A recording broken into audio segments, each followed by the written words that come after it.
Shortage ఉంది. Are బయట కొంటున్నా వద్దు, నేను ఛత్తీస్గఢ్తో కొంటా. ఛత్తీస్గఢ్ నుంచి డిస్పల్లి నుంచి మన తెలంగాణ రాష్ట్రానికి సప్లై చేస్తా అన్నప్పుడు నేను యాజ్ అ పవర్ మినిస్టర్గా, యాజ్ అపోజిషన్ లీడర్గా, ఎక్స్ పవర్ మినిస్టర్గా నేనుతో సహా చాలామంది అప్పుడు పవర్లో రఘు అనే వ్యక్తి ఉండే, అందరం కోఆపరేట్ చేసినాం. వద్దు, ఇది 6 రూపాయలతో మనం ఒకవేళ వర్షాకాలంలో వర్షాలు మంచి పడిన తర్వాత హైడ్రో జనరేషన్ వచ్చినాక మనకు 50 పైసలకు యూనిట్ పడుతుంది.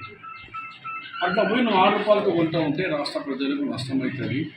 2000 నుంచి 6000 కోట్ల రూపాయలు నష్టమవుతుంది. ఇది అద్దు, అగ్రిమెంట్ క్యాన్సిల్ చేయి. ఇక్కడ అవైలబుల్ ఉంటే అక్కడ కొనేస్తాం. కానీ ఇది అగ్రిమెంట్ ఎట్లా ఉందంటే మనకు అవసరం లేనప్పుడు కూడా డబ్బులు కట్టాలి. ఆయన 1000 మెగావాట్లు డైలీ పైసలు కట్టాలి. ఇది ఎక్కడ లేని అగ్రిమెంట్ ఉంది, క్యాన్సిల్ చేయమంటే ఏం లేదు. దాని తర్వాత దానికి ఉన్న ఎనర్జీ సెక్రటరీ అప్పుడు కంప్లైంట్ రాసిండు ఫైల్ మీద, ఇది రాష్ట్రానికి 2000 పైన నష్టం జరుగుతుంది కాబట్టి ఈ అగ్రిమెంట్ వద్దంటే ఆయన ట్రాన్స్ఫర్ చేసేసి energy, principal secretary to energy. దాని తర్వాత ఇప్పుడు ప్రభుత్వం పోయినాక ఎంక్వైరీ చేస్తే ఆ ఎంక్వైరీకి మన Narasimha Reddy high court judge, senior judge, మంచి పేరున్న జడ్జు, ఆయన మీద నువ్వు ఎంక్వైరీకి వచ్చి చెప్పవా అగ్రిమెంట్ ఎందుకు చేస్తున్నావు అంటే నేను రాను, ఈ కమిషనే తీసేయాలా, ఎంక్వైరీ కమిషనే పెట్టినాను. కానీ నిన్న ఆనరబుల్ హైకోర్టు ఆయన పిటిషన్ కొట్టేసి nothing doing as per the rule commission రాష్ట్ర ప్రభుత్వం వేసింది, మీరు వెళ్ళి ఆయనకి ఆన్సర్ ఇవ్వాలా, అవసరం ఉంది అని చెప్పడం జరిగింది. అంటే కేసీఆర్కి ఒక చెంప మీద దెబ్బ కాటని పడ్డది. అయితే బయట చెప్పుకుంటారు కదా నా మీద కక్ష కడుతున్నారని. అయితే హైకోర్టు అన్నది కక్ష లేదు, ముక్ష లేదు, మీరు పోవాలా కమిషన్ ముందు, ఎందుకు ఈ అగ్రిమెంట్ చేసినారు, ఏం అవసరం పడ్డది వివరాలు చెప్పండి. అదొకటి. తర్వాత నిన్న కేటీఆర్ మాట్లాడుతూ నాకు కొంతమంది అడుగుతున్నారు, మనం తీసుకున్నాం కదా ఎమ్మెల్యేస్కు 61 ఎమ్మెల్యేలు, ఎమ్మెల్సీలు, ఎంపీలు కలిపితే 41 మెంబర్స్ తీసుకున్నారు. ఫస్ట్ టైం 47, రెండోసారి 14 మందిని తీసుకున్నాం. అది దానికి అడిగితే ఆయన ఏమంటాడు, మేము ఒకటేసారి తీసుకున్నాడు, నేను నీకు ఛాలెంజ్ చేస్తున్నా, ఒక్కసారి అస్సలు తీసుకోలేదు. డేట్ వైజ్ ఆల్రెడీ నేను చెప్పిన, మళ్ళీ చెప్తాను డేట్ వైజ్గా. 2014లో ఆయన 2 జూన్కి ఇద్దరిని తీసుకున్నాడు. 2 జూన్ నాడు మన ఇంద్రకరణ్ రెడ్డి అండ్ కోనేరు గారు. దాని తర్వాత డిఫెక్టెడ్ డేట్స్ చెప్తున్నాను. కొనేప వాళ్ళు ఏమో 2 జూన్ పోయింది. తర్వాత 7th ఆగస్టుకు విఠల్ రెడ్డి తీసుకున్నాడు, కన్కాయన్ తీసుకున్నాడు.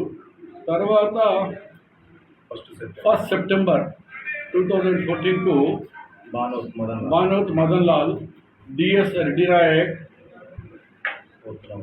4th నవంబర్, 10th నవంబర్కు ధర్మారెడ్డి, చల్ల ధర్మారెడ్డి, కాలే యాదయ్య, 17 నవంబర్. ఇట్లా 17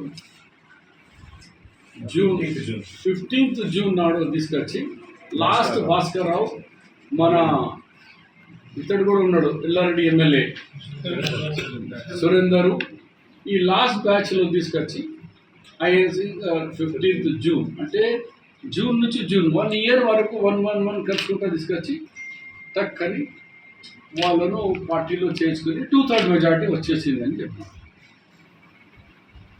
సెకండ్ రౌండ్లో అట్లనే అయింది. ఇది సెకండ్ రౌండ్లో కూడా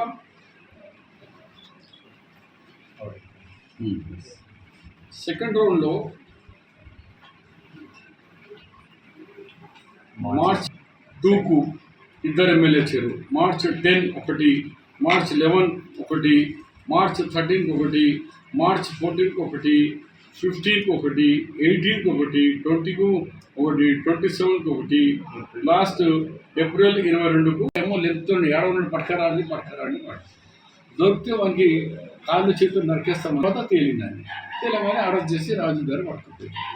ఎందుకు పరారండి సార్, నేను మీ కళ్ళారం ఎందుకంటే మీరు ఆర్డర్ సార్ మన అభిచ్ నేను కడతాది పడిపోతాను.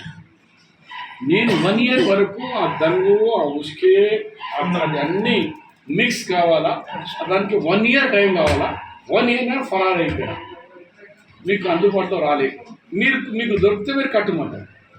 నేను రాజు మాట కాదంటే నన్ను బతికిస్తారా, చంపేస్తాను. ఇవాళ వచ్చినా ఇప్పుడు ఎట్లా కట్టమంటే అట్లా కట్టు. ఎందుకంటే నేను వేసిన కెమికల్స్ మిక్సింగ్ కరెక్ట్ అయిపోయింది, దాని క్వాలిటీ వచ్చేసేది, ఆ పూల పనాతం ప్రభుత్వం.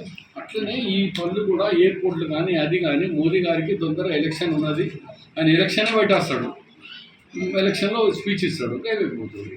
మన చంద్రశేఖర్ కూడా ఏవి కట్టిండో అన్నీ అట్లనే ఉన్నాయి. విద్యుత్ కొనుగోలు మీద హైకోర్టు ముట్టుకేసింది కేసీఆర్. అది చెప్పిన ఫస్ట్ అది ఇంత పెద్ద వ్యవస్థ ఉన్నది, కొన్ని చోట ఉంది, రివ్యూస్ జరుగుతున్నాయి. ఇవాళ కూడా నేను ఎంఈకు ఇన్స్ట్రక్షన్ ఇచ్చిన ప్రైవేట్ పాఠశాలలో మన ఫీజు బోర్డు ఎట్లా ఉన్నది, బోర్డు ఉందా లేదా, చూస్తున్నారా లేదా చూడమన్నాను. ఈ వ్యవస్థ గంటలు కరెక్ట్ కాదు, మేము ప్రయత్నం చేస్తున్నాం. స్కాలర్షిప్, రియంబర్స్మెంట్స్ అవన్నీ చూస్తాం. జన అంతా దృష్టిని అంత రాలేదు. పార్లమెంట్లో స్పందించలేదు. మా ఎన్ఎస్వై లీడర్ సందీప్ గారు ఉన్నారు, డైలీ చేస్తున్నారు. భారతదేశంలో ప్రతి స్టూడెంట్ లక్షల మంది స్టూడెంట్స్ రోడ్డు మీద వస్తున్నారు, కానీ మోదీ గారికి చీమ పరిచినట్టు కూడా లేదు. దున్నపోత మీద వర్షం పడితే దున్నపోతకి ఏం కావాలంటూ మోదీ గారు అంటారు, ఏమైనా చేసుకోండి, నేను మాత్రం పరీక్ష క్యాన్సల్ చెయ్యాలంటే లేడు, చేస్తాను. పిల్లలు ఉద్యమాలు చేస్తూనే ఉన్నారు. భారతదేశం అన్ని రాజకీయ పార్టీలు ఈ నీట్ని క్యాన్సిల్ చేసి మళ్ళీ ఎగ్జామ్ పెట్టండి, న్యాయం చేయండి. 3 లక్షల విద్యార్థులు, 24